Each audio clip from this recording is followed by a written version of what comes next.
Buenas tardes, soy Alejandro Tuirán Gutiérrez, aspiro al cargo de secretario técnico del Sistema Nacional Anticorrupción. Voy a tomar un papel. Bueno, la pregunta que me señalan aquí es cómo se integra el Sistema Nacional Anticorrupción y cuál es su funcionamiento.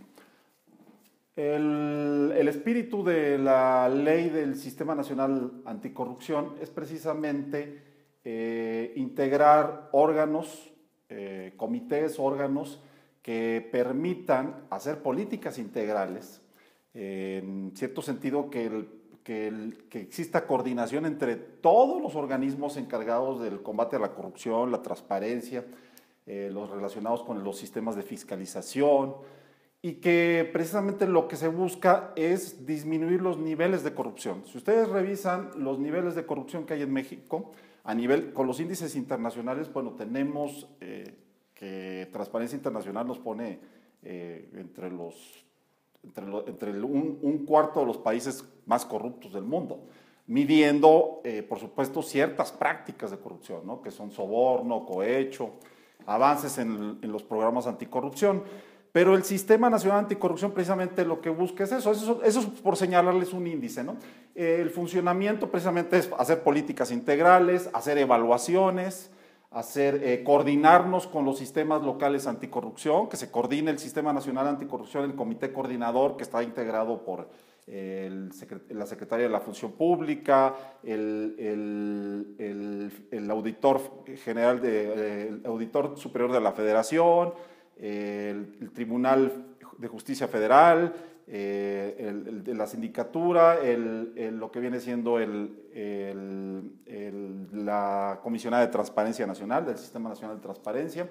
Y entonces es hacer precisamente políticas públicas que busquen reducir esos niveles de corrupción.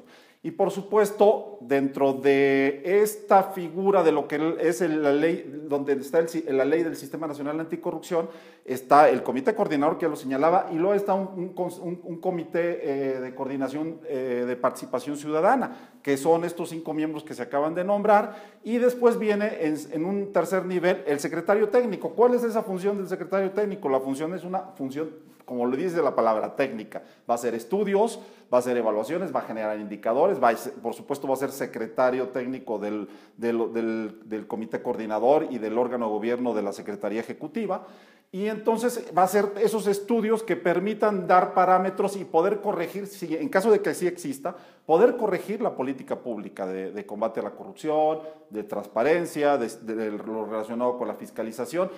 ¿Qué hacer ahí? Cuestiones políticas relacionadas, hacer recomendaciones técnicas, por supuesto, en número 1, políticas integrales de combate a la corrupción, hacer preventivas, disuasivas, inhibir la corrupción. Por supuesto, hacer propuestas de la parte de la educación, que es una parte preventiva muy importante, y por el otro lado hacer estudios de cómo van los avances en las cuestiones relacionadas con las políticas anticorrupción.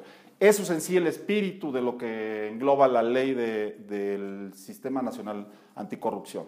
La segunda pregunta dice, ¿por qué cree uno que es uno de los candidatos idóneos para ser secretario técnico del Sistema Nacional Anticorrupción? Bueno, en primer lugar, cumplo con 3 cuestiones que son muy importantes. La primera, he ocupado cargos durante 25 años en la Administración Pública Federal, cargos relacionados con la transparencia, con el combate a la corrupción.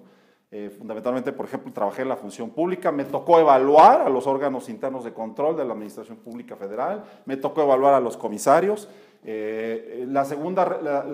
Por otro lado, también he trabajado en plataformas digitales, he sido administrador de padrones de beneficiarios, en fin. Esa es mi primera, digamos que, modalidad de trabajo. La segunda está relacionada con que yo he trabajado con organismos internacionales. He conocido la experiencia de otros países en cuestiones del sistema, cuestiones de comisiones anticorrupción. He visto políticas, las que han fracasado, las que han sido correctas, cómo ha funcionado. Por supuesto, la cultura de cada país hace cambios diferentes. Y un tercer aspecto es que he estado siempre ligado a la parte académica. He sido un hombre honesto, he sido un hombre que no tengo ningún tipo de sanciones, en fin, y por lo tanto me considero como uno de los candidatos idóneos por mi calificación técnica, por mis habilidades, por la forma como he integrado equipos y por ser intachable en el servicio público federal. Muchas gracias.